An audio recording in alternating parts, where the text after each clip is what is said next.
HM घाटमाता नऊ.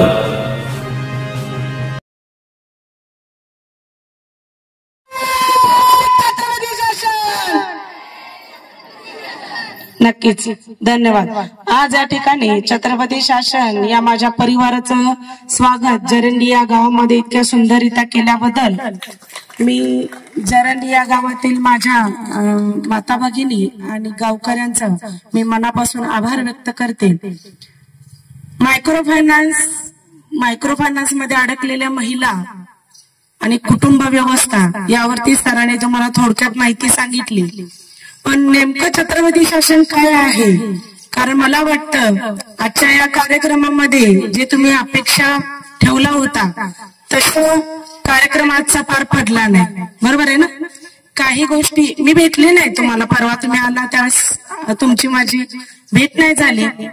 पण आजचा जो कार्यक्रम तुम्ही आयोजन करण्याचं नियोजन केला होता, सगळ्यांना एकत्रित आणण्याचा प्रयत्न केला होता, पण काही अंशी कुणी ना कुणीतरी काही ना काहीतरी प्रॉब्लेम करून त्या कार्यक्रमामध्ये विघ्न घालण्याचं काम केलं.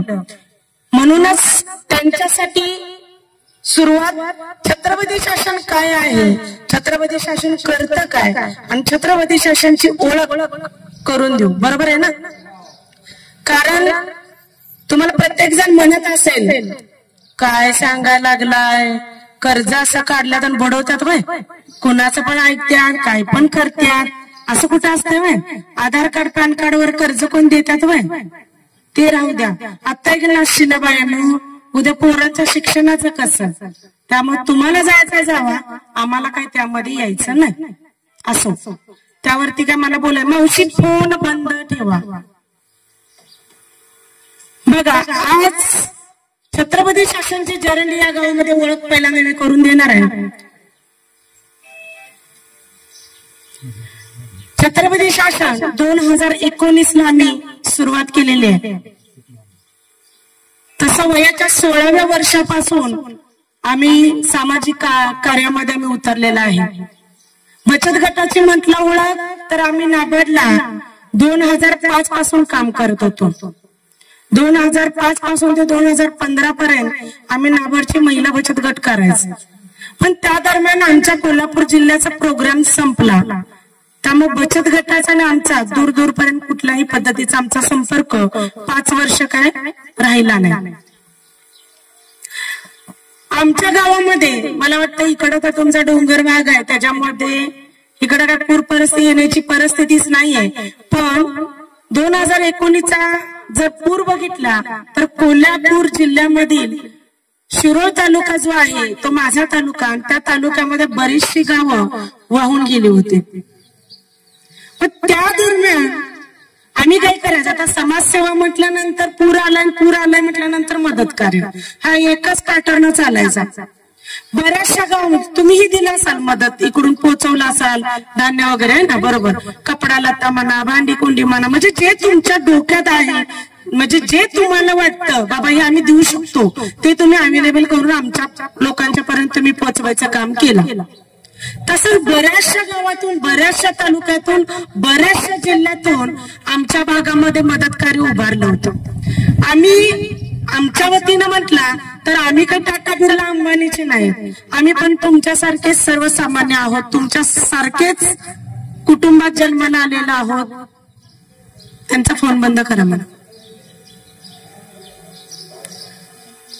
तर तुमच्यासारखेच आहोत, म्हणजे काय काम करणे, आपला संसार चालवणे, याच पद्धतीचं आमचं कामकाज चालू असायचं. पण त्यातूनही आपण काहीतरी समाजाचं देणं लागतो, म्हणून आम्ही त्यावेळेस सामाजिक कामामध्ये उतरून ते आम्ही लोकांना मदत कार्य करायला जायचं. मग काय करायचं, तुमच्यासारख्या लोकांच्याकडून मदत कार्य गोळा करायचं आणि त्यांच्यापर्यंत पोहोचवायचं.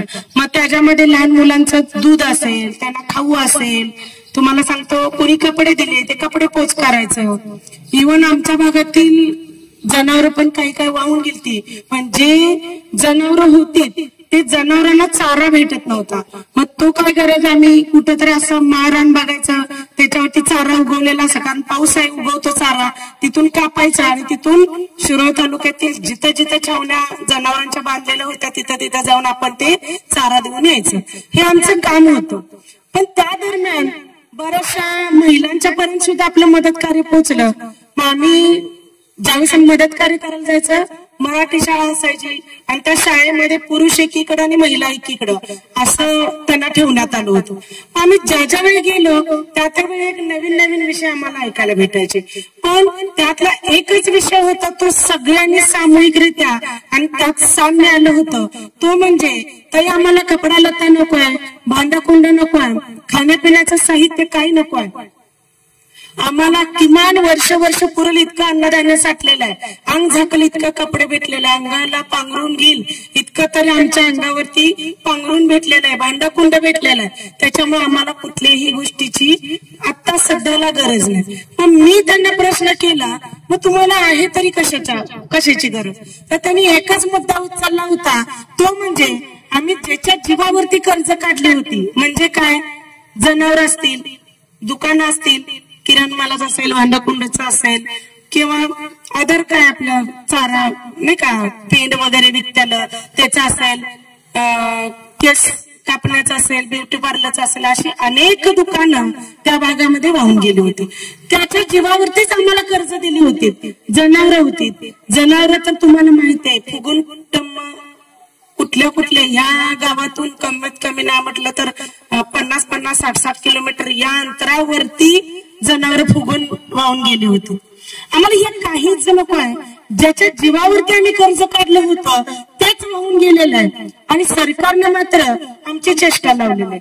तर त्यांची चेष्टा काय लावली होती, पूर्ण घर पडलं तर 95,000 रुपये दिलं जात होतं आणि घराची एक भिंत पडली तर 6,000 रुपये दिलं जायचं. त्या दरम्यान आम्ही बऱ्याचशा गोष्टी आंदोलनं केली, त्याच्यावरती पण बरेचसं काम केलं. सरकारला आम्ही निवेदन दिली, खासदार मुख्यमंत्र्यांच्या पर्यंत पोहोचलो. पण ते शासकीय काय म्हणतो सरकारी काम आणि 6 महिने काम असा प्रकार होता. पण त्या दरम्यानची एक गोष्ट साम्य निघाली, ते म्हणजे आम्ही महिलांच्या मध्ये गेलो आणि काहीतरी साहित्य मिळून दिलं तर त्यामध्ये महिलांचा एकच प्रश्न असायचा, तर आम्हाला यातून काय नकोय, आम्हाला काय पाहिजे आहे, आम्ही ज्याच्या जीवावरती कर्ज काढलेलं आहे त्या कर्जांना किमान 6 महिने नाही तर 3 महिने तर थांबावी मायक्रो फायनान्स वाली, असं काहीतरी इलाज करा. जसं आता तुम्हाला हसतायत, आज तुम्हाला जे हसले कार्यक्रमाला तुमच्या ज्यांनी कोणी उपस्थिती लावली नाही, ज्यांनी कोणी तुम्हाला विरोध केला, ज्यांनी कोणी खोडवणीपणा केला, तर तसंच मी सुद्धा त्या दरम्यान होती. मी हसायची, कारण आपण साहजिक मी महिला बचत गट केले होते. त्यांना त्यांच्या पायावरती कसं उभा राहायचं, व्यवसाय कसा करायचा, कर्ज कसं उपलब्ध करून द्यायचं, म्हणजे सर्वांगीण विकासाचं काम हे नाबार्डच्या माध्यमातून आम्ही केलं होतं. आणि ह्या महिला बचत गट सोडून मायक्रो फायनान्स कडे वळाल्या होत्या. पण आम्हाला काय वाटायचं, बचत गट पेक्षा सुद्धा काहीतरी मायक्रो फायनान्सची संकल्पना चांगली असेल, म्हणून महिलांनी बचत गट त्या काळी बंद केली. जरा तर त्या दरम्यान आम्ही हे सगळं करत असताना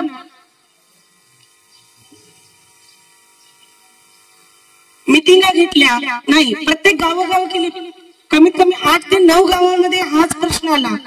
आम्ही हसणार पुढे जाणार. त्यावेळेस काय सांगा, मनामध्ये प्रश्न एकच येत होता, ना आम्ही आमदार आहे ना खासदार आहे, तुम्हाला सांगायचं झालं ना मी ग्रामपंचायतची सदस्य आहे, मी काहीच नाही. इयत्ता 10वी शिकलेली आहे, दिवसभर आपलं काम करायचंय, कपडे विका, भांडी विका, हे माझं काम होतं. ते काम करायचं आहे आणि आपला संसार चालवायचा आहे, राहील त्या वेळेमध्ये समाजसेवा करायची, एवढंच माझं डेली रुटीन होतं. त्या महिला माझ्याकडे का बघितल्या मला नाही माहित, पण त्यांना काही ना काहीतरी आशा वाटली. त्या दरम्यान मी सरांना सांगितलं, नेमकं ही मायक्रो फायनान्स आहे तरी काय, ही संकल्पना काय आहे, याचे नियम काय आहेत, यांना कर्ज कशा पद्धतीने दिले जातात याचा थोडाफार अभ्यास करा. ज्यावेळेस सरांनी 2 दिवस त्याच्यावरती अभ्यास केलं तर आमच्या निदर्शनास आलेली गोष्ट सांगतो. मला वाटतं तुम्ही कर्ज गेली 10 ते 15 वर्ष झालं घेताय, तुम्ही केलंय की नाही माहित नाही, पण आम्ही 2 दिवसात जो अभ्यास केले त्याच्यावरती मी तुम्हाला सांगतो, एखादा सावकार जरी आपल्याला कर्ज दिला ना 5 ते 10% या व्याजदरांना देतो, पण त्यावेळी सुद्धा आपण त्याचा विचार करतो, इतकं व्याजदर आहे कसं द्यायचं, घेताना खूप चांगलं वाटतं, पण द्यायच्या दरम्यान ज्यावेळेस व्याज तोंडावर येतं त्यावेळेस आपल्याला देणं नको होतं, कारण आपली इन्कमच 10 रुपये असते आणि देणं मात्र 100 रुपये असतं.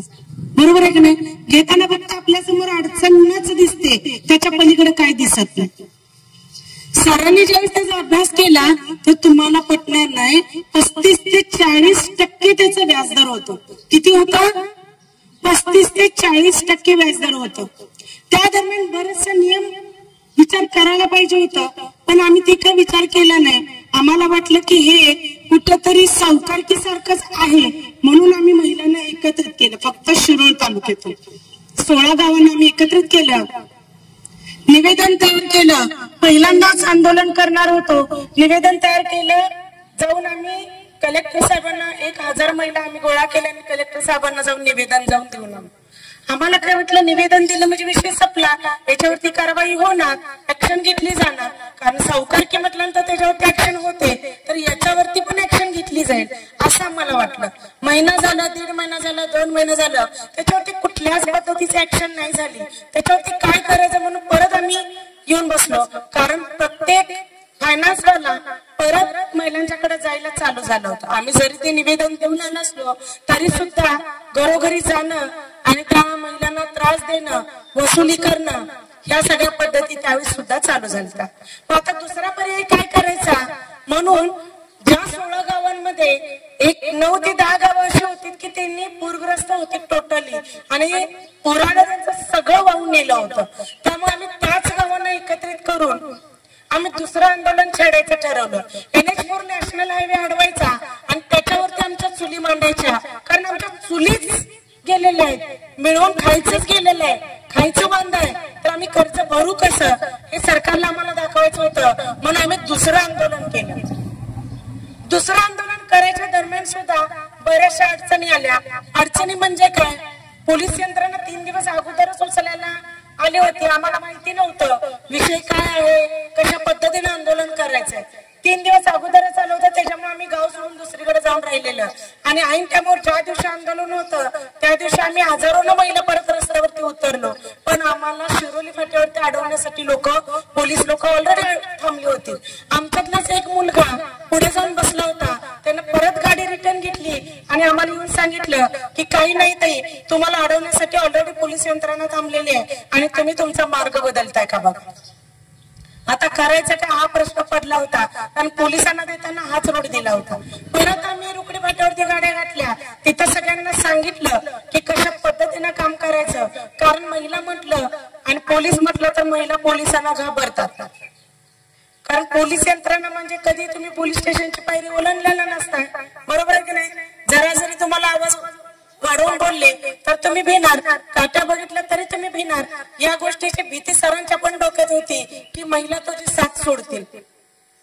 तुम्हाला पटणार नाही, रुकडे फाट्यावरनं परत आम्ही 4 गाड्या आम्ही परत तिथून सोडलो.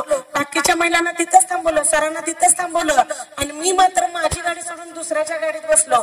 4 गाड्या करून आम्ही पुढे निघालो आणि एक गाडी पास झाली, दुसरी गाडी पास झाली, तिसरी पण गाडी पास झाली. माझी 4थ्या नंबरला गाडी होती, माझी गाडी पास झाली. मी सरांना फोन केला की काही प्रॉब्लेम नाही, आता तुमच्या 1-1 गाड्या सोडा म्हणून. 1-1 गाड्या सोडायला कमीत कमी 45 गाड्या होत्या. जसा गाडीचा तापा दिसला तसा पोलीस पाठीमागून एक पोलीस गाडी येत होती, फास्ट पुढे आली आणि बरोबर हेडलाईट इथं आडवी गाडी लावली आणि बॅरिकेड्स लावले आणि यांच्या गाड्या अडवल्या. कारण छत्रपती शासनच्या एका मोठ्या ऐशर होता त्याच्यावरती त्यांनी बोर्ड लावला, हेच तापाय म्हटले आणि त्यांनी अडवलं.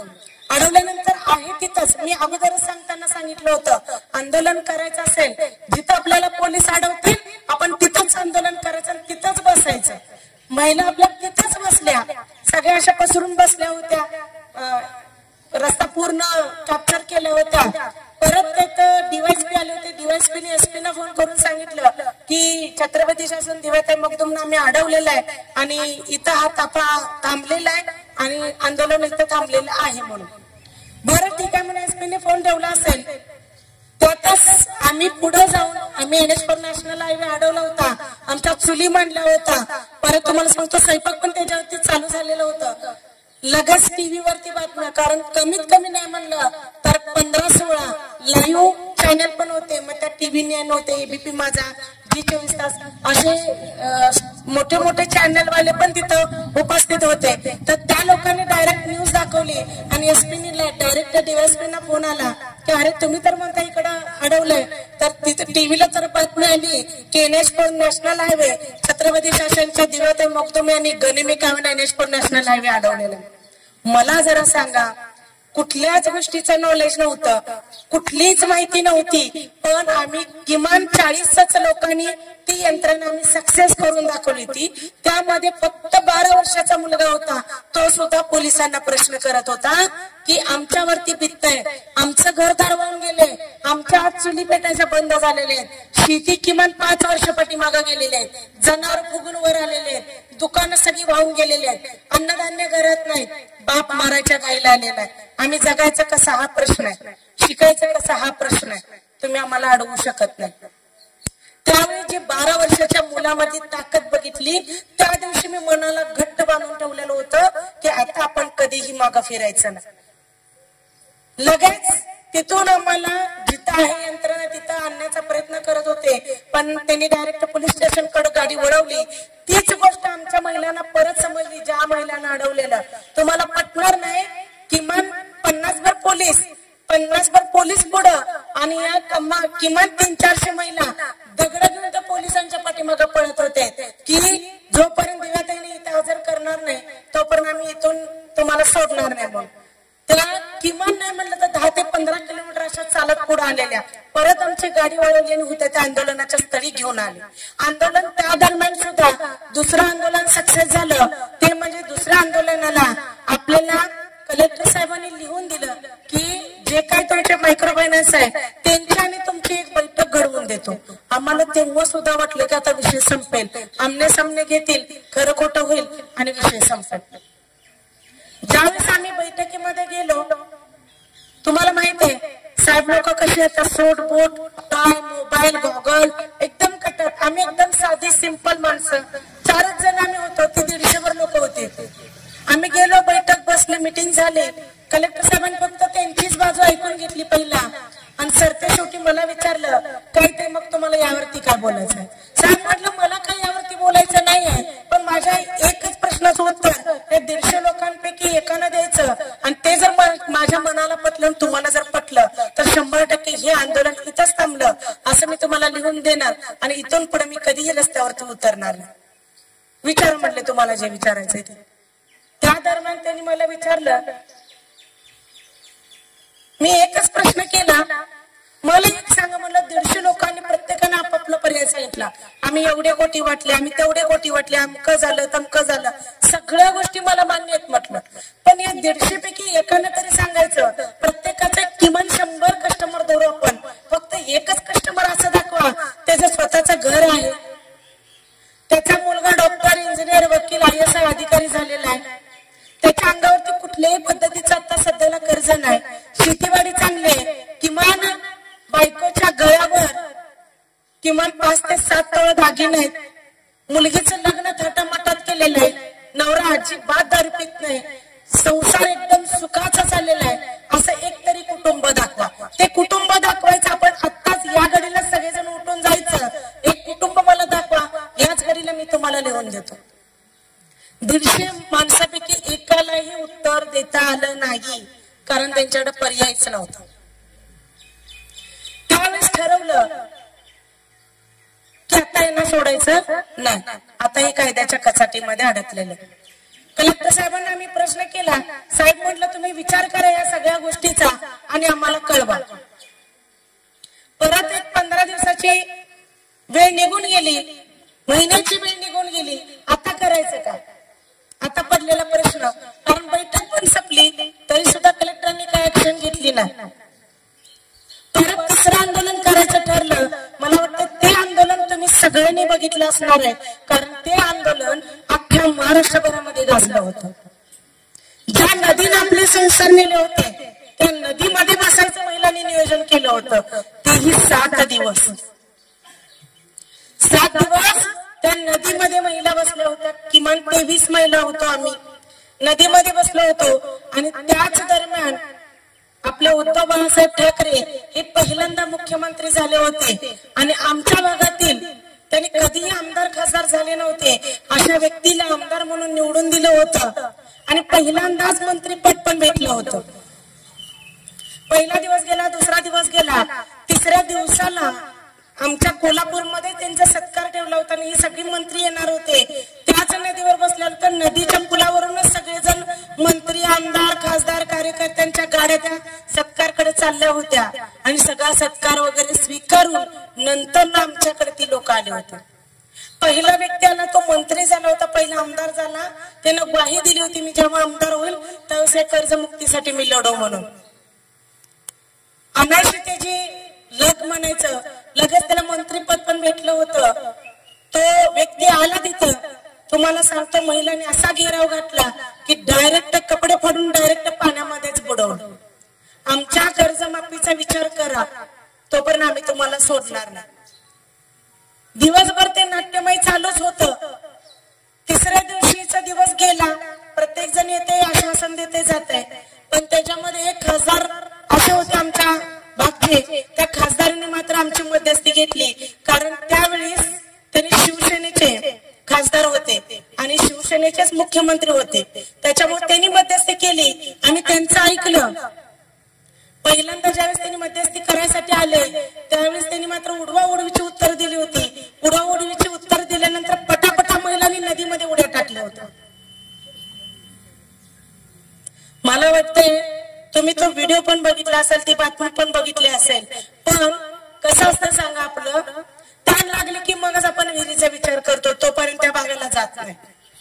तोपर्यंत आमचं सुद्धा शिरोळ तालुक्याच्या मर्यादितच काम चालू होतं.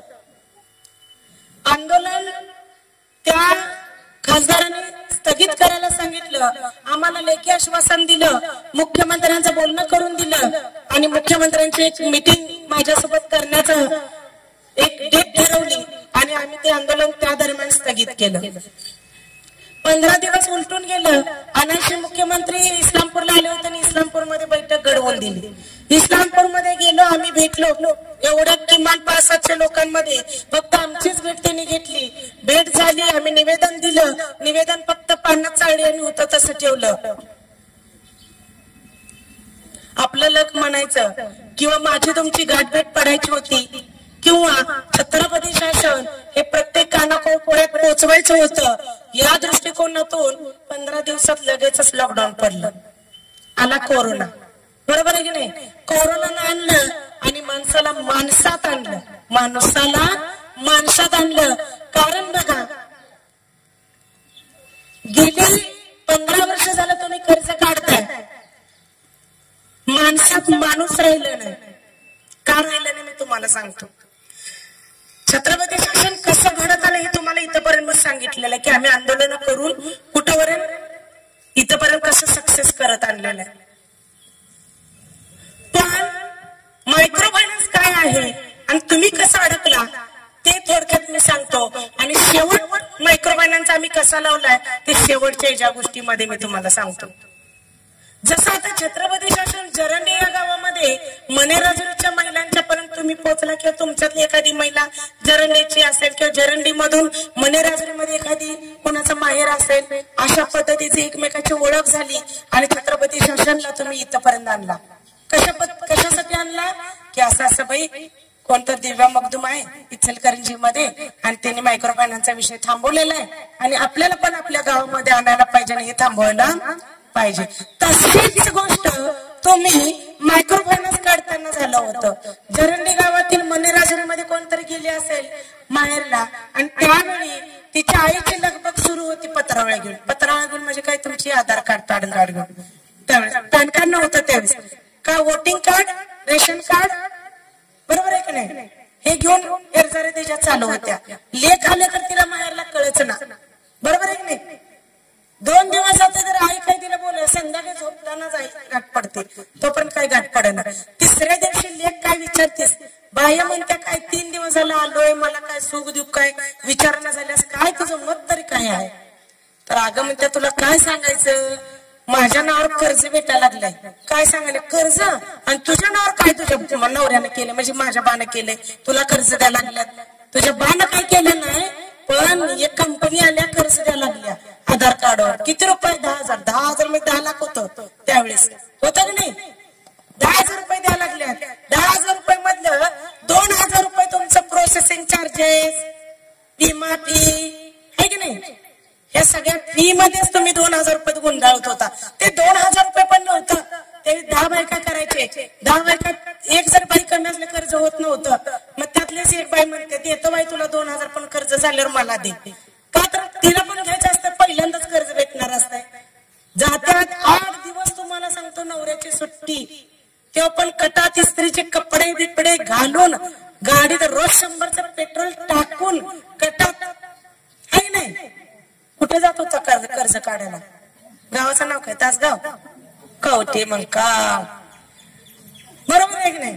कवट्याला जात होता रोज, डेली 5 दिवस रोज जरा सह्या करायला. आणि उठलं की तेच 5 दिवस घरामध्ये तेच भाषण होतं की कर्ज भेटणार आहे, कर्ज भेटणार आहे, कर्ज भेटणार आहे, कर्ज भेटणार आहे. 10,000 रुपये काढायसाठी 5 दिवस नवऱ्याचं काम बुडवून, आपलं काम बुडवून कर्ज काढायला जातात. तिथं तुमचं प्रोसेसिंग चार्जेस आमकं तमकं हे सगळं कटवून जाऊन तुमच्या हातात पडते 7,000 ते 8,000 रुपये. आता जिचं घेतलं तिचं 2,000 द्यायलाच पाहिजे. राहिलं किती? 6,000. 6,000 घरापर्यंत काय आलं नाही. पहिल्यांदाच भेटलं होतं कर्ज. मग काय? नवऱ्याला कपडे घे, पोराला कपडे घे, मटन 1 किलो घे. नवऱ्याला हा बाबा नो कवाने घ्या 500 रुपये घ्या. कशासाठी? ते आपल्याला देत होता, आपण आता द्यालाय. बरोबर आहे की नाही? हे दाखवायचं होतं तेव्हा. हे दिला तुम्ही. नव्याचा 9 दिवस गेलं, 1 आठवड्याचा हप्ता 240चा होता.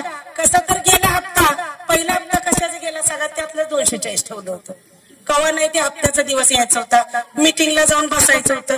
कारण एकत्रित आपण कवा बसायचंच नाही हो. का सांगा?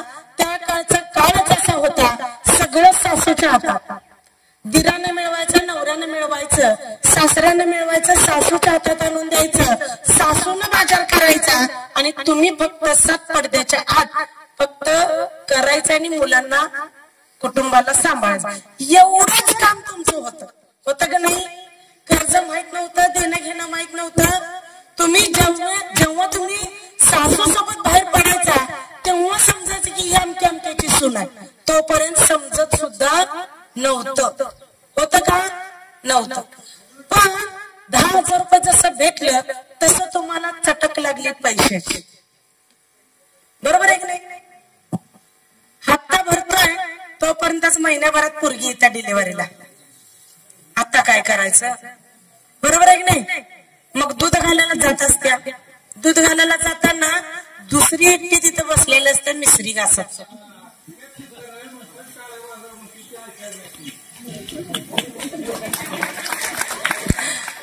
मिसरी घासत बसलेले असते. ती जाणारी काय म्हणते? जाणारी जाते, येणारी पण येत्या.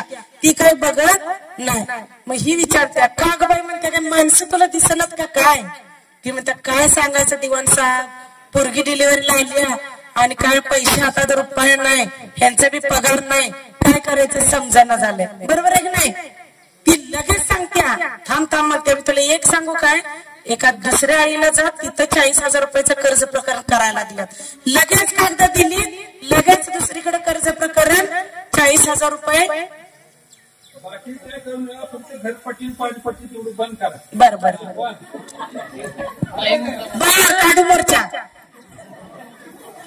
लगेच दुसऱ्या कर्जाला पत्रावळ्या घेऊन ही गेलीच. मिसरी निम्मी तोंडाला, निम्मी साडीला, निम्मी अंगाला जाऊन ही पत्रावळ्या देऊन कागदपत्र देऊन आली. तिथं काय? ती कागदपत्र घेत नाही. काय म्हणते सांगा? ती तटून काय म्हणते? नाही गट पूर्ण झालंय, ऐकायला तयार नाही. मग हे म्हणते नाही घ्यावं, माझ्या पोरगीची डिलिव्हरी काय पण करून मला पैसे पाहिजे. ही नाहीच म्हटल्यानंतर तिसऱ्या टायमाला उठून जायला बघत्या. तो पण म्हणते घेतो तुला, पण मला 3,000 रुपये द्यायला लागतील. त्यातले देणार का? ही काय लागेल म्हणजे 3,000 4,000 घ्यायची, पण घ्या कागद. कागद दिलीत आणि 4-5 दिवसात कर्ज झालं, कर्ज भेटलं, नातो झाला, बारसं झालं, पोरगी गेली, आला हप्ता आणि 2,500 रुपयाचा हप्ता, हे 240 हप्ता म्हणजे आणि 3,000 रुपये. कमाई काहीच नाही, कमाई काहीच नाही. घरातच आहे, नवराच मिळवतोय, पण कर्ज मात्र 3,000 रुपये काढलेला. आता करायचं काय? आता पर्याय नाही. बरोबर आहे की नाही? मग कसं तर 2-3 महिने कसं तर जातात. परत तिसरा गट, परत परत चौथा गट. आता तिसरा चौथा कशासाठी निघतोय? इल्ला 1-2 हप्ते भागते कसं तर मग आणि दुसरा तिसरा गट आल्यास त्यातल्या काढायचं हेच गट भागवायचे है की नाही. ही भागवायसाठी 2-3 हप्ते जातात आणि तोपर्यंत 4 महिन्याने 5वा गट 6वा गट असे गटाला गट तुमची कधी वाढत गेले तुम्हाला कळालं? बर तेवढं पण झालं नाही हो. हे करत असताना पाठीमागून तुम्ही काय करत आलाय? कानातलं वीक, गळ्यातलं वीक, नाकातलं वीक, बरोबर आहे की नाही? घरातले मिक्सर, पितळ्याच्या घागरी, मुगवट सुद्धा हो नाकातला ठेवला नाही तुम्ही. ठेवला काय? शेवटच राहिला होता आता किडनी विकायच्या तुमच्या नवऱ्याच्या म्हटल्याने. तोपर्यंत छत्रपती शासन गाठ पडलं. पर्याय काहीतरी भेटला, बरोबर आहे की नाही? नाहीतर काही पर्याय नाही. हे करत असताना मूळ मुद्द्यावर आपण येऊ. कर्ज काढल्यातच काढल्यात. ज्यावेळेस तुमची लग्न झालीत का नाही त्यावेळेस तुमचं नवऱ्याला बघायसाठी तुमचा बाप आलेला असतोय. 10 घरात चौकशी करतात. पोरग व्यसनी आहे का, चांगला आहे का, मिळवता आहे का, त्याचं घरदार आहेच का, खरोखर शेतीबाती त्याला आहे का, कामाला खरंच जात आहे का. 10 घरात चौकशी केलेला असते. त्याला कशाचं व्यसन आहे का, बरोबर आहे की नाही? पण 10 वर्षाच्या नंतर ना मुलीच्या राज्यामध्ये बाण कधी चौकशी केलं का? जावाई कशामुळे दारू प्यायला शिकला? कारण आता गुड मॉर्निंगचा चहा पितं दारूच्या गुत्त्यावर. का सांगा?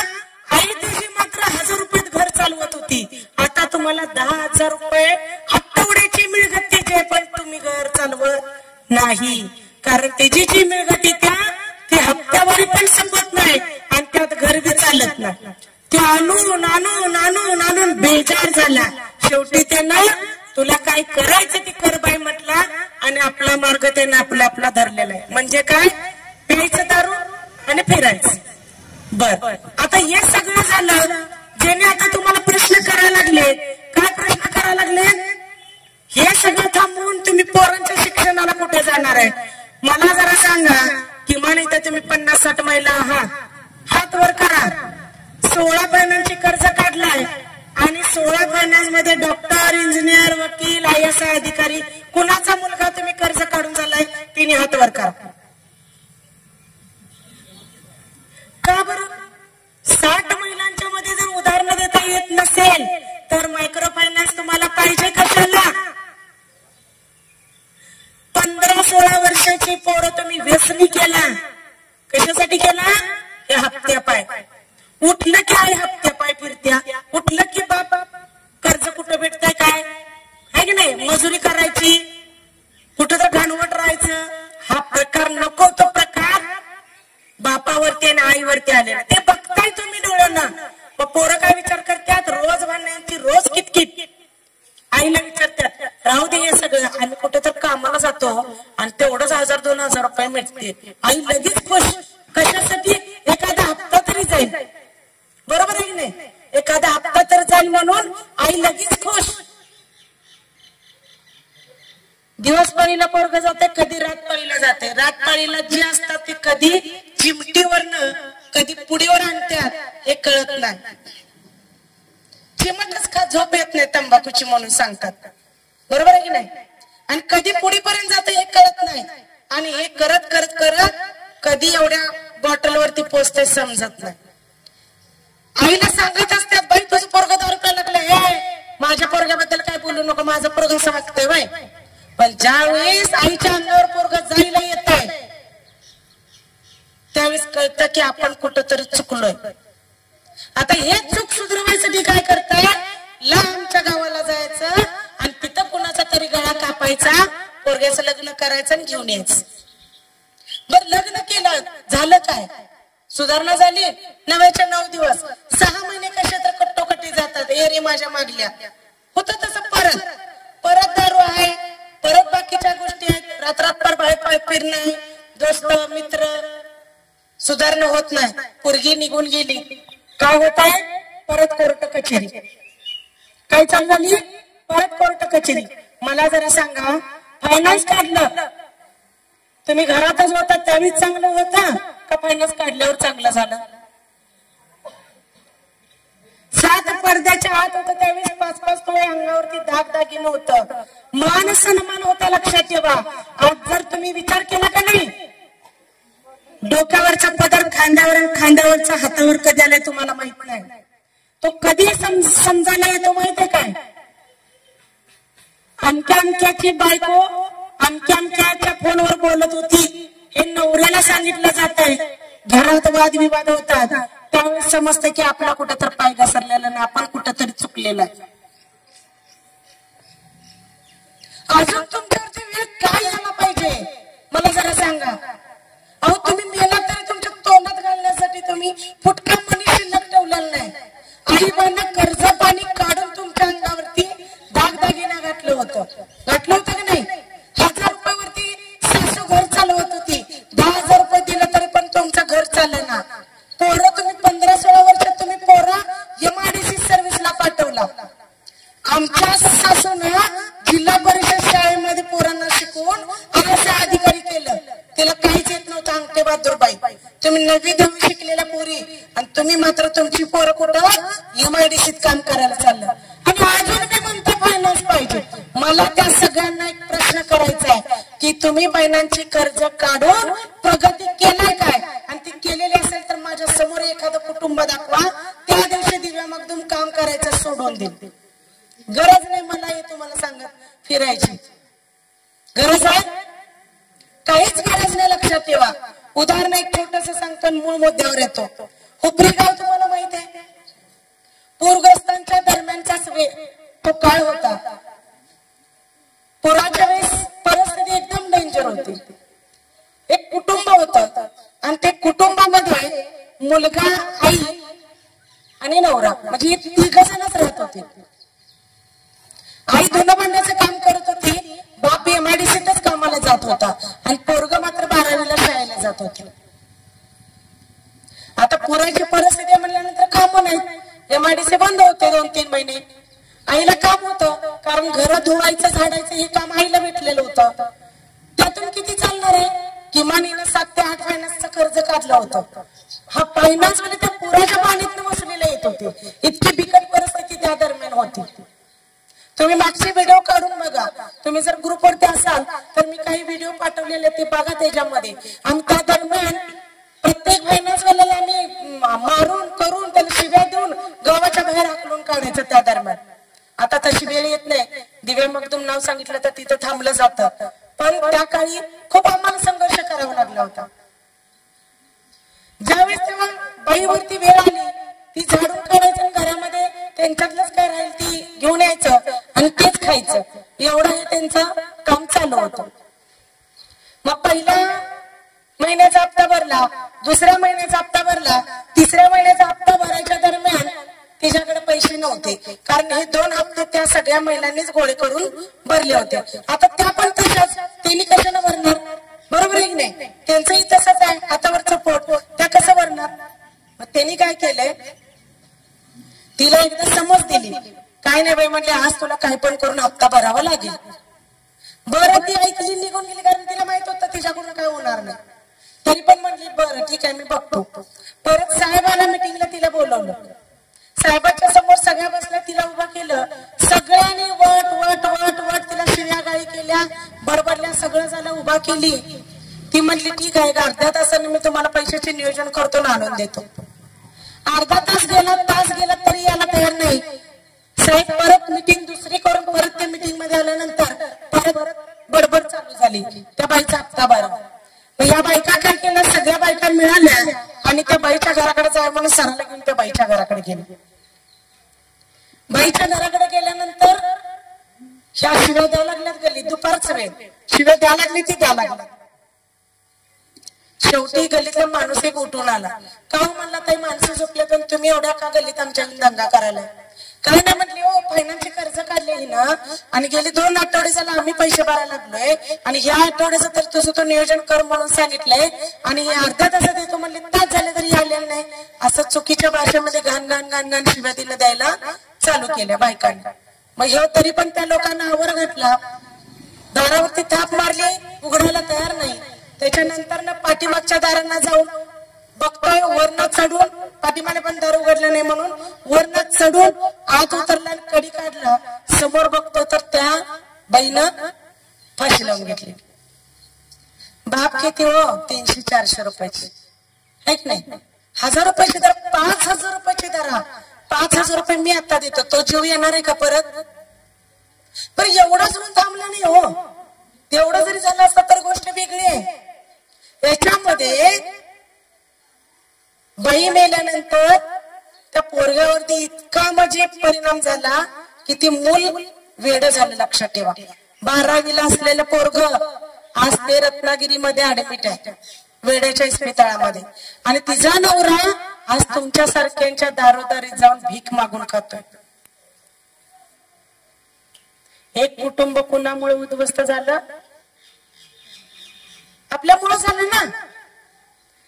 मला जरा सांगा, त्याच वेळी साहेबाला सांगितलं असतं 9 जणी जपतात, एका जणाचा हप्ता आला नाही म्हणजे काय तुझ्या बाच्या अंगावर चवडी येत नाही, घेऊन जा तेवढंच. आम्ही वरले की नाही, तिचं आजचं उद्यावर म्हणून तिची परिस्थिती वाईट आहे. तुम्ही म्हटलं असतं चाललं नसतं, चाललं असतं का नाही? पण ते सांगायचे सुद्धा बायकांच्या मध्ये दानत नाही. आज ते मूल वेड झालं. आज एक आई एका संसाराला पुरकी झाली. लक्षात ठेवा, निघून गेली संसारात.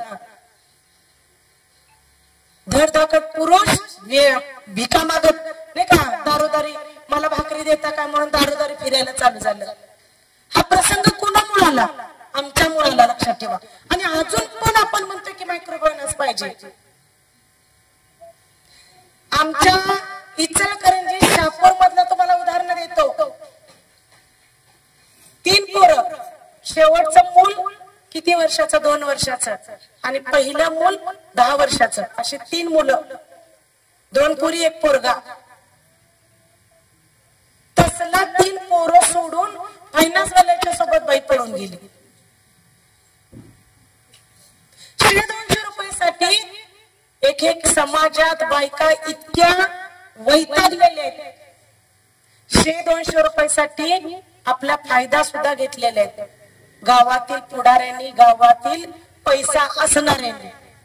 आणि अजून पण म्हणतो आपल्याला पैसा नकोय, काय फायनान्स पाहिजे, हे थांबायला नको. अजून पण आपण काय म्हणतोय, फायनान्स पाहिजे, हे थांबायला नको. बरोबर आहे की नाही? म्हणजे आम्ही जे बघतोय तेच आमच्या पोराबाळांनी बघायचं, आम्ही जे बघतोय तेच आमच्या सोनाबाळांनी बघायला पाहिजे, अशी आपली अपेक्षा. अशा अपेक्षा असणाऱ्यांनीच हात वर करा. याचा अर्थ बदल पाहिजे. पाहिजे की नाही?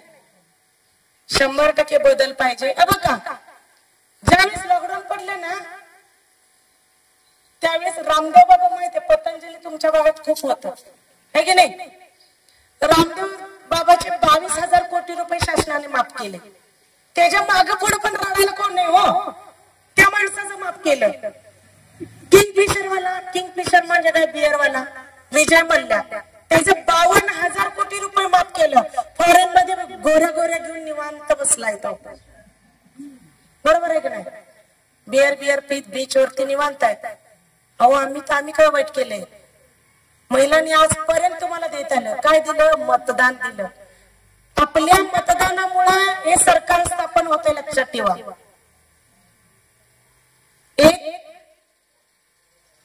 तुम्ही जर राजकारणातला सगळ्यात मोठा जर घटकाचा विचार केला तर सगळ्यात मोठा घटक म्हणजे महिला ही घटक आहे. लक्षात ठेवा. महिलाच एकमेव असं पॉइंट आहे की राजकारण एका रात्रीत बदलू शकते. एक तुम्ही राजकारणाचा अविभाज्य घटक आहात की तुम्ही एका रात्रीत पलटी करून सरकार स्थापन करू शकता. आजपर्यंत आम्ही काय मागितलं तुमच्याकडं? आम्ही काहीच मागितले नाही.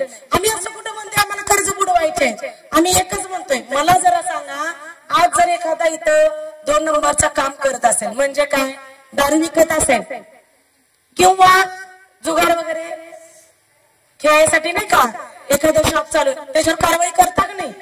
तसंच मायक्रो फायनान्स सुद्धा चुकीच्या पद्धतीने कर्ज वाटप केलेले आहे. ते कसे केलेले आहेत ते मी तुम्हाला शेवटच्या टप्प्यात सांगतो.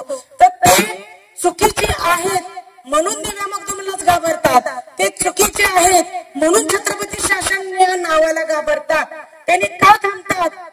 आम्ही काय कुठले डॉन नाही, आम्ही काय कुठले राजकीय पुढारी नाहीत, आम्ही काय आमदार खासदार नाही का आहे का आम्ही फायनान्सवाल्याच्या डोक्यावरती पिस्तूल लावले आहे मागितल्यास तर वगैरे असं काय केलं का? पण आम्ही गुंडापेक्षा पण कमी नाही.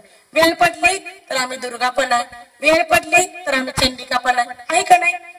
सगळ्या गोष्टी आहेत आमच्यावर, पण आम्ही त्या आजपर्यंत कधीही आत्मसात किंवा आपल्या स्वतःसाठी आपण लढाई लढलो नाही.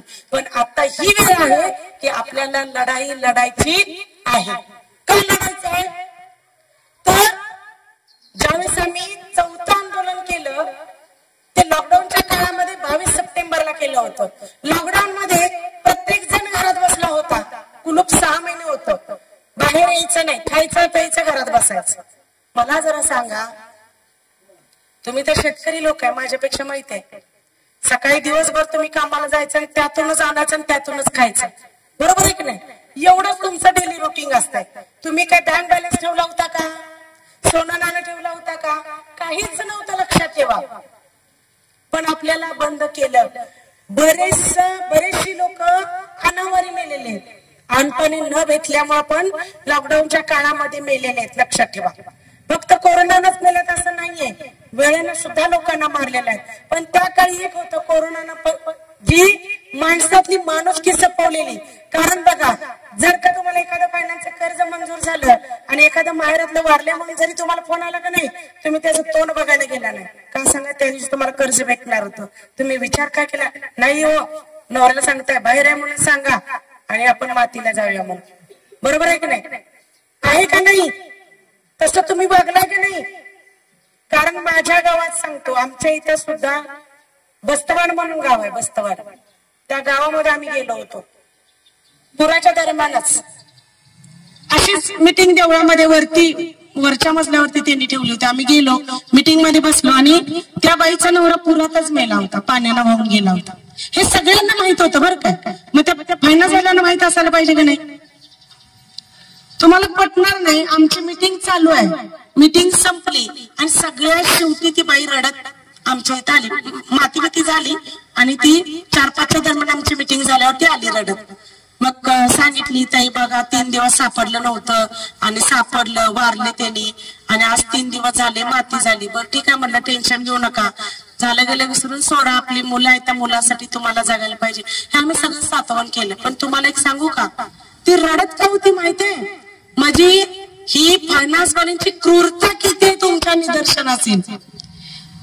फायनान्सवाल्यांनी हप्ता मागायसाठी तिच्याजवळ गेले होते, ते बाईचा नवरा मेलाय, त्या बायकांना जी बाकीच्या ग्रुपमध्ये बायका आहेत का नाही त्यांना हप्ता आणायला लावून दिलाय. आता त्या बायकांच्याकडे पैसा नाही, कारण नुसतंच पूर उतरून नुसत्याच गावात आल्या, त्यांच्याकडे पैसा नाही, त्या कुठं आणणार? मग ह्यानी त्या बाईनं जाऊन त्या बाईच्या कानात जाऊन सांगितलं, रडायला लागली ती, नवरा मेलाय, तिच्या कानात जाऊन सांगितलं. फायनान्स वाला आला आणि तो काय थांबणं झाला आणि काय पण करा आणि हप्ता भरा म्हणाले आणि बाहेरच थांबला. बघ, मेलेल्या घरात सांगतोय मी, उदाहरण काय आहे, जिवंत आणि ज्वलंत उदाहरण नाही माझ्या समोरच. तुम्हाला पटणार नाही, त्या बाईनं मातीवरती काढलेलं 2 मणी आणि 2 जी डोरली काय होती ते तिच्या हातात दिलं आणि सोनारच्या नेऊन ठेवजा आणि त्याचा हप्ता भरजा म्हटलं. तिच्या मनावरती काय वेदना असतील सांगा. म्हणजे इतकं खालच्या थराला जाऊन तुमच्या सोबत वागताय तुम्ही. शब्द काय असतो त्यांचा, कुठं पण जावा, काय पण करा, पण पैसे भागवा. काय पण करा म्हणजे काय? कधी तुम्ही विचारलंय का त्यांना? काय पण करा याचा अर्थ काय? चोरी करू, दरोडा घालू, कुणाचं मर्डर करू, ह्याच्या पलीकडं शब्द फुटला तुम्हाला माहित आहे. अर्थ काय? काय पण करूचा अर्थ काय? कधी विचारलंय का तुम्ही? कधीच नाही विचारलं. ज्यावेळेस आम्ही 4थं आंदोलन केलं ना, त्यावेळेस आमच्या साहेबांनी 3 वर्ष घरात बसून एकच अभ्यास केला होता की मायक्रो फायनान्स कोण तयार केलं, यांचा बाप कोण आहे, यांना कर्ज कशी दिली जातात, यांना अधिकार कसे आहेत, यांचं रजिस्ट्रेशन कुठं होतं, आरबीआयचे रूल्स काय आहेत, याच्यावरती अभ्यास केला. ज्यावेळेस अभ्यास केला त्यावेळी 22 सप्टेंबर 2022 ला आम्ही परत आंदोलन केले. 10,000 महिला आम्ही रस्त्यावरती होतो आणि आम्ही काठी हातात घेऊन आंदोलन केलं होतं. त्या दरम्यान एक तर आग नाहीतर पार, कारण कोरोना असल्यापैकी आम्हाला घरात बसवलं होतं आणि त्या फायनान्स वाल्यांना मात्र वसुलीला मुभावतेनी चालू होतं. आंदोलन केलं, कलेक्टरांच्या समोर आम्ही गेलो. कलेक्टरांच्या समोर सरांनी हे सगळे मुद्दे ठेवले. त्यात काय होतं, आरबीआयनं यांना नियम काय घालून दिलेले आहेत. एका फायनान्सनं उदाहरणार्थ ह्या व्यक्तीला जर एका फायनान्सनं कर्ज दिलं असेल आणि ते 80,000 रुपये इतकं असेल तर ह्या व्यक्तीला दुसऱ्या कुठल्याही फायनान्सनं कर्ज द्यायचं नाही. दुसऱ्या कुठल्याही फायनान्सनं कर्ज द्यायचं नाही. असं झालंय का हो? इथं मात्र तुम्ही 12-12, 13-13 ग्रुप मध्ये, किती 12-12, 13-13 ग्रुप मध्ये तुम्ही गेला. नियम राहिला? आरबीआयचा नियम आहे का? पाळला का तिने? मग नियम जर पाळला नसेल तर कायदेशीर कारवाई होतेच ना. टप्पा नंबर 2, 2च नियम मी तुम्हाला सांगणार आहे कारण ते जास्त तुमच्या जवळचे. तुमच्याकडे हप्ता वसुलीला येत असताना मायक्रो फायनान्स वाला तुमच्या घरोघरी येतो का सेंट्रलाइज मीटिंग असते तिथे येतो? पण तसा नियम नाहीये. आरबीआयचा नियम काय माहितीये का? तुमची जी सेंटरला मीटिंग होते त्याच मीटिंग मध्ये त्यांनी हप्ता न्यायला यायचा. कधी यायचंय ते? तुम्हाला अकाउंट नंबर दिलेला असतो त्याच्यावरती ते भरायचंय पहिले हप्ते. एखाद्या व्यक्तीचा 10 जणीमध्ये एखादीचा हप्ता चुकला, मग पहिला हप्ता चुकला, दुसरा हप्ता चुकला, दुसऱ्या हप्त्याला त्या जो काही लीडर असेल म्हणजे जो तुम्हाला कर्ज द्यायला येतो त्यानं फोन तुम्हाला करायचा आहे. काही प्रॉब्लेम आहे का? किंवा वहिनी काही प्रॉब्लेम आहे का? काय अडचण आहे का? का तुम्ही हप्ता भरलेला आहे? आणि जर का तुमचा प्रॉब्लेम सोल्युशन झाला असेल तर तुम्ही हप्ता कव्हर करून घ्या. हे 3 वाक्य 2 बोलायचे आहेत. तरी पण तुम्ही तिसरा हप्ता भरला नाही तर तिसऱ्या हप्त्याला मात्र तुमची सेंट्रलाइज मीटिंग करायची आहे आणि त्या मीटिंग मध्ये येऊन तुमची विचारपूस त्यांनी करायची. आवाज चढवून बोलायचा नाही. ताई, माई, मावशी, अक्का या शब्दात तुम्हाला बोलायचं आहे. कुणाकडून तर घेऊन भरायचं असा नियम आरबीआयचा नाही. तुमच्या जी आहे ना पद्धत, एकीन नाही भरली तर 10 जणींच्याकडे 9 जणींच्याकडे गोळा करायचा आणि भरायचा असा नियम आरबीआयचा नाही. पण इथं मात्र होतं ना तसं, बरोबर आहे की नाही? दिवसभर तुम्हाला 10-10 रुपयासाठी बसवलेला आहे. बसवलाय की नाही? एखाद्या हप्त्यासाठी तुम्हाला दिवसभर बसवलेला आहे. मनोरंजन किती दिवस झाला तुमचे हप्ते तुम्ही थांबवले का बरं? आता का तुमच्याकडे वसुलीला लागत नाही त्यावेळेस मात्र तुम्हाला जागेवर हे भरायचंच.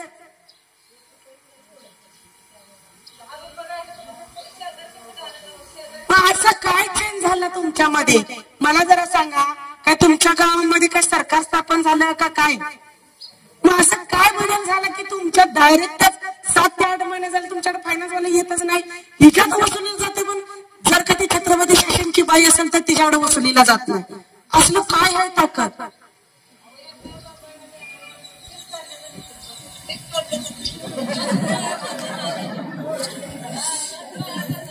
हा त्याच गोत्यात आलं. त्यांनी विचारच केला नाही हो. त्यात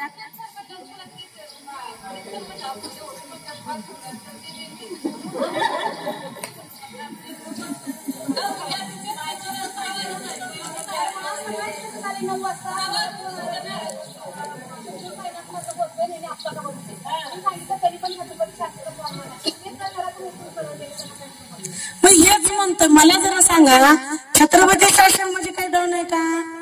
तुम्ही काय आमदार खासदार आहेत का? तुम्ही काय फार मोठे कोणीतरी वेगळे आहेत का? तरी पण का तुम्हाला थांबतात? ह्याच्यामध्ये आम्ही जो केलेला लढा आहे, जो 22 सप्टेंबर 2022 ला आम्ही जे आंदोलन केलं त्या आंदोलनामध्ये सरांनी जो अभ्यास केला होता त्याच्यामध्ये आपल्या म्हणजे कोल्हापूर जिल्ह्याच्या कलेक्टर साहेबांनी एक कमिटी स्थापन केली. त्याच्यामध्ये DDR होते, LDM होते, स्वतः कलेक्टर साहेब होते आणि आपल्या छत्रपती शासनकडून सरांचं नाव होतं.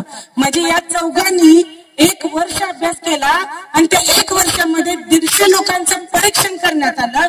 म्हणजे 150 फायनान्सच्या लोकांचं, म्हणजे उदाहरणार्थ समजा तुम्ही मुथूट फायनान्सचं घेतलाय, NSKचं घेतलाय, बंधनचं घेतलंय, अशा 150 फायनान्सच्या महिलांनी प्रत्येक एक महिलाचा अर्ज तिथं घेतल्या.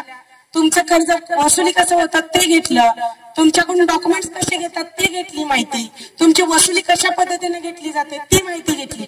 अशी अनेक माहिती या कमिटीने त्याचा अभ्यास केला आणि त्या कमिटीच्या अभ्यासाच्या नुसार दिलेला निकाल आहे कोल्हापूर जिल्ह्याचा, तो म्हणजे 47 मायक्रो फायनान्स हे बेकायदेशीररित्या आपल्याला महाराष्ट्रामध्ये कर्ज पुरवठा करतात. मग त्याच्यामध्ये तुमचं एसकेएस पण आहे, मुथूट फायनान्स आहे, बुलढाणा अर्बन आहे, HDFC आहे, अनेक ग्रामीण कुट्ट आहे, ग्राम शक्ती आहे, बंधन आहे, म्हणजे अनेक फायनान्स आहेत. अनेक फायनान्स एकूण 47 मायक्रो फायनान्स हे बेकायदेशीररित्या तुम्हाला कर्ज वाटप केलेले आहेत. आणि त्यातल्या त्यात जर विचार केला तर जनलक्ष्मी या फायनान्सना सगळ्यात जास्त कर्ज देऊन तुम्हाला सगळ्यांना गोत्यात आणलेला. आम्ही सरकारला एकच प्रश्न केलाय, साहेब आम्हाला कर्ज फेडायचं आहे, आम्ही हे कर्ज फेडणार आहे, भले आम्ही भीक मागू पण आम्ही कर्ज फेडू. पण RBIने नियम घालून दिलाय, त्या नियमांनाच आम्ही कर्ज फेडू. म्हणजे काय, एका फायनान्सने एकालाच कर्ज द्यायचं आहे, त्यात चूक केलेली आहे, त्याच्यावरती तुम्ही काही कारवाई करणार ते बघा. आणि तुम्ही आम्हाला सांगा पहिलं कर्ज कुणी दिले, बरोबर आहे की नाही?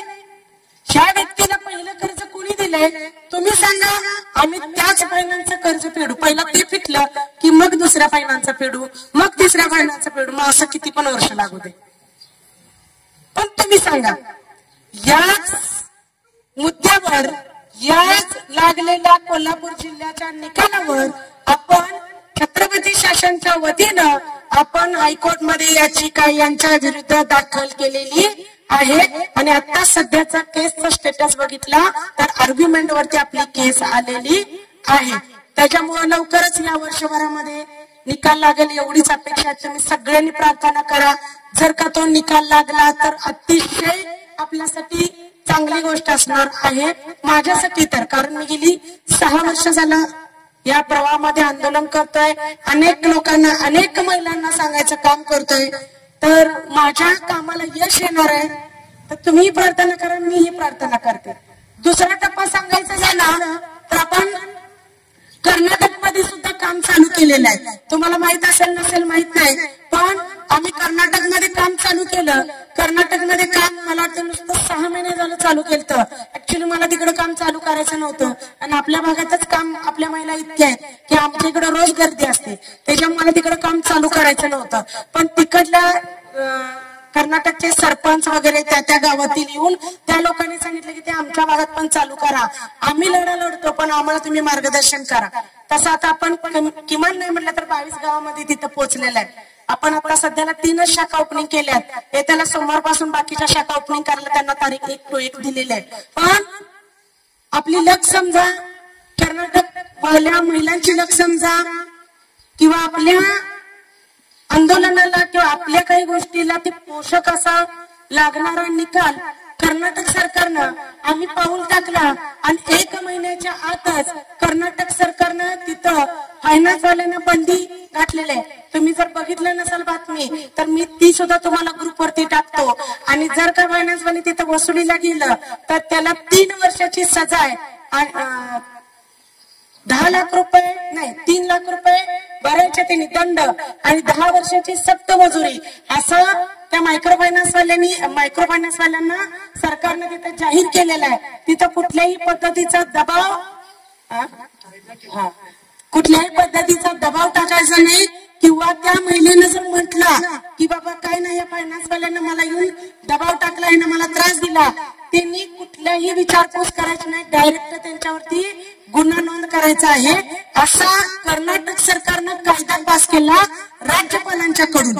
मला जरा सांगा, आपण गेली 6 वर्ष झाली इथं लढा लढतोय. फक्त कोल्हापूर जिल्ह्याचा निकाल लागला, हायकोर्ट मध्ये गेली 3 वर्ष झाला आम्ही लढतोय. तो जर निकाल लागला असता आतापर्यंत तुम्ही नाही का सुखी झाला असता?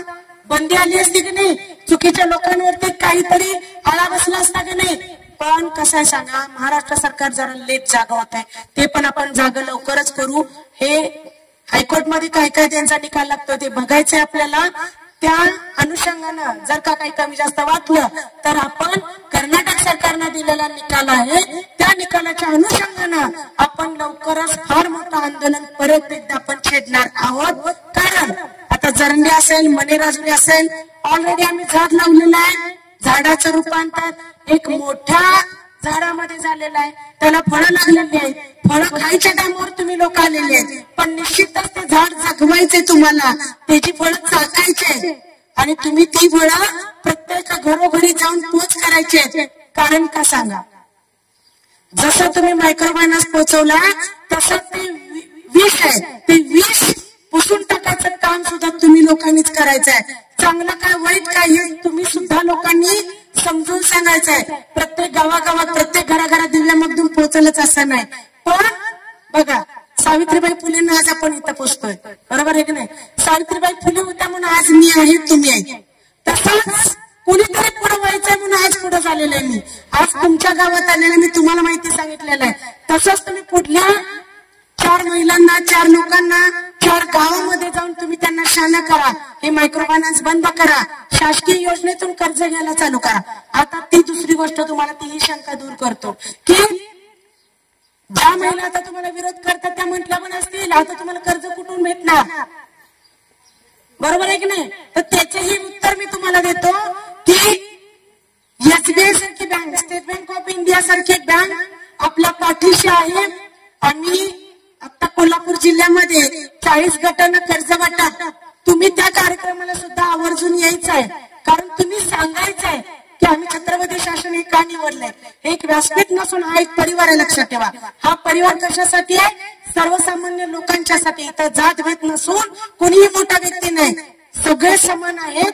पण आपल्याला एकच उद्देश आहे की आपल्याला आलेल्या अडचणींना आपणच स्वतः फेस करायचा आहे, आपणच तोंड द्यायचं आहे आणि आलेल्या मार्गाला आपणच वाट तयार करायची आहे. याच्यासाठी आपण एकमेकी, एक मुठी आणि एक दिलानं या छत्रपती शासन परिवारामध्ये राहायचं आहे. जर एखाद्याच्या पायाला जर काटा टोचला, एखादीच्या पायाला काटा टोचला तर तुमच्या डोळ्यात पाणी आलं पाहिजे, असा हा परिवार आपल्याला जपायचा आहे. कारण छत्रपती शिवाजी महाराजांनी जे राज्य उभा केलं ते तुमच्यासारख्याच मावळ्यांना घेऊन राज्य उभा केलेलं आहे. तुमच्यासारख्याच मावळ्यांना घेऊन राज्य उभा केलेलं, लक्षात ठेवा.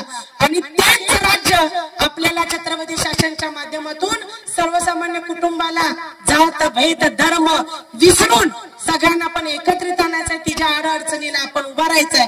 हेच शिकवण आपल्या छत्रपती शासनमध्ये आपण घरोघरी पोच करायचं आहे. येणाऱ्या आठवड्याभरामध्ये आपण एसबीआय म्हणजे स्टेट बँक ऑफ इंडियाच्या माध्यमातून कोल्हापूर जिल्ह्यामध्ये आम्ही कर्ज वाटप जे करणार आहे त्या कर्ज वाटपच्या कार्यक्रमाला सुद्धा तुम्ही आवर्जून उभा राहायचंय.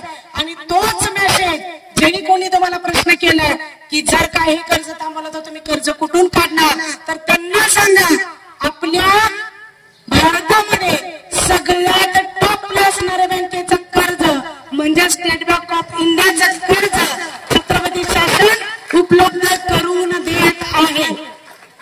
त्याच्यामुळे तुम्ही कुठे जायचं, काय करायचं, काय नाही करायचं हे तुम्ही विसरून सोडा. 8 महिने झाला मणेराजुनीनं कर्ज काढलं नाही, तुम्ही जगा लागला की नाही? निवांत झोपा काढायला लागलाय. जी 10 ते 15 वर्ष झालं सुखाची झोप नव्हती, मला वाटतं नवरा सुद्धा दारू सोडलेला. हे रिअलिटी लक्षात ठेवा. हा, त्याच्यामुळं बरेचसे बदल, बराचसा काळ आपल्या एकजुटीमुळे होणार आहे. पण तुम्ही लोकांनी जर एकजुटीने एक दिलाना जर छत्रपती शासनाचं काम केलं, तुम्हीच करायचंय, आमच्यापर्यंत काय नाही, तुम्हालाच करायचंय. फक्त दिशा द्यायचं काम मात्र छत्रपती शासन करणार आहे. दुसरी गोष्ट तुम्हाला सांगतो,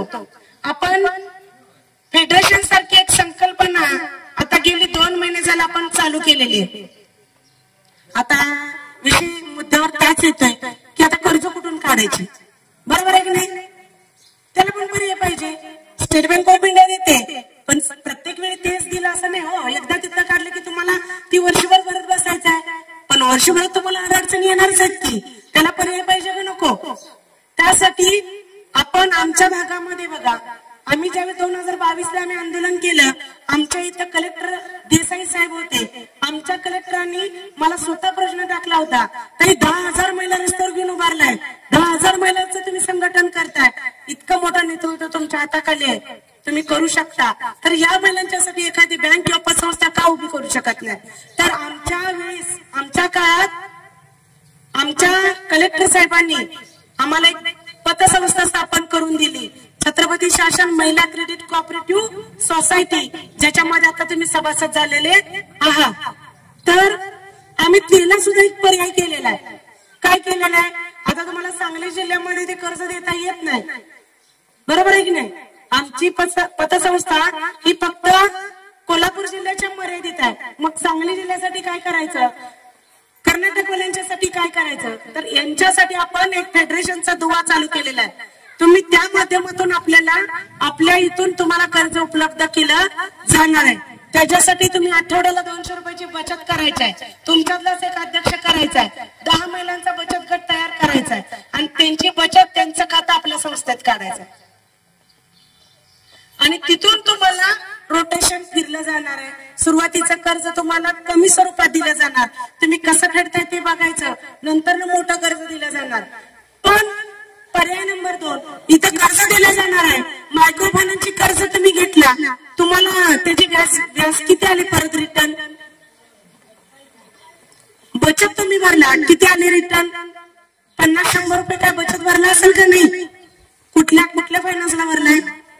भरलाय हा, भारत फायनान्सला. बचत दिली का तुमची परत?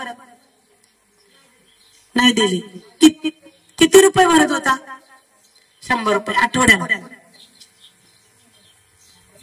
महिन्याचं असेल किंवा आठवड्याचं, नेक्स्ट बजेट आपल्याला परत भेटलं का?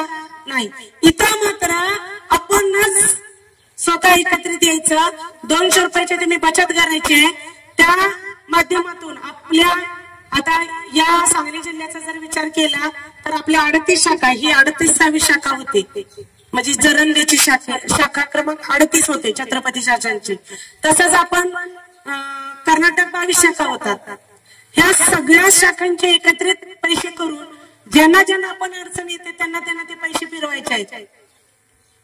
पण येणारं जे व्याज आहे ते तुमच्यामध्येच वाटून दिलं जाणार आहे. सगळा कारभार अध्यक्ष सचिवच बघितला जाणार आहे. जी कोण अध्यक्ष सचिव करणार आहे, कर्ज कोणी द्यायचं? अध्यक्ष सचिवांनीच द्यायचं. वसूल कोणी करायचं? अध्यक्ष आणि सचिवांनीच वसूल करायचं. तर ही एक सिस्टीम आपण गेली 2 महिने झालं चालू केलेलं आहे.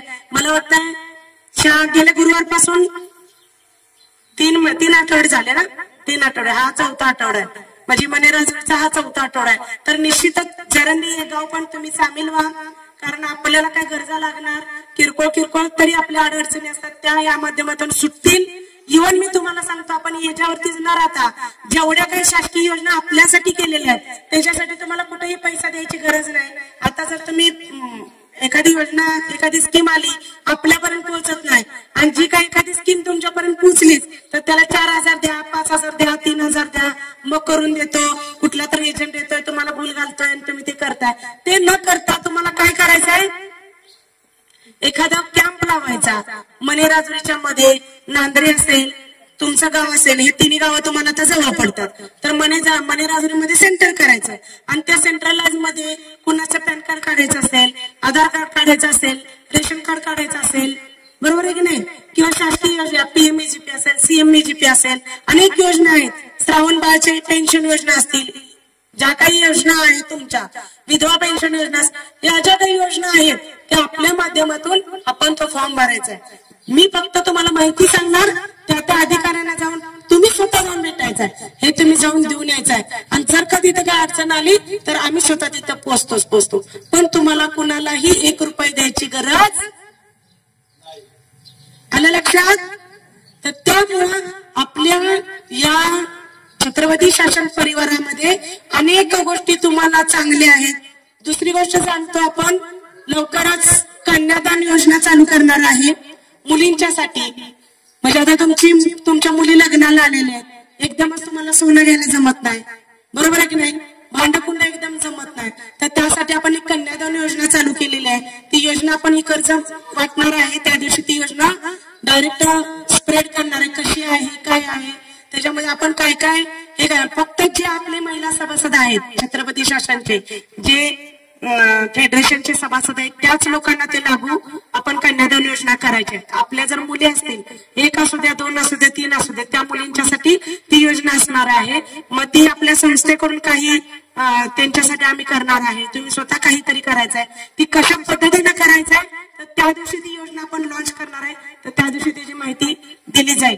अजून काही कोणाची शंका असतील, मनसोक्त बिन डोक्यामध्ये काय घेता, मनामध्ये काय घेता, तुम्ही मला प्रश्न करू शकता. 1-2 मिनिटं मग मी थांबणार आहे. तरी पण मी आता हे थांबवतो, तुम्ही माहिती घ्या. तुम्ही जरंडी या गावामध्ये, म्हणजे सांगली जिल्हा जरंडी या गावामध्ये माझा आदर सत्कार इतक्या सुंदररित्या पार पाडला, त्याबद्दल मी परत एकदा जरंडी गावातील आणि माझ्या मनेराजडी या गावातील माझ्या तमाम भगिनींचं मी मनापासून आभार व्यक्त करते. आणि मला जे काही तुम्ही 2 मिनिटं बोलायची संधी दिला आणि माझं सगळं ऐकून घेतला, त्याबद्दल सुद्धा मी मनापासून आभार व्यक्त करते. आणि मी इथं थांबते. जय हिंद, जय महाराष्ट्र, जय छत्रपती शासन.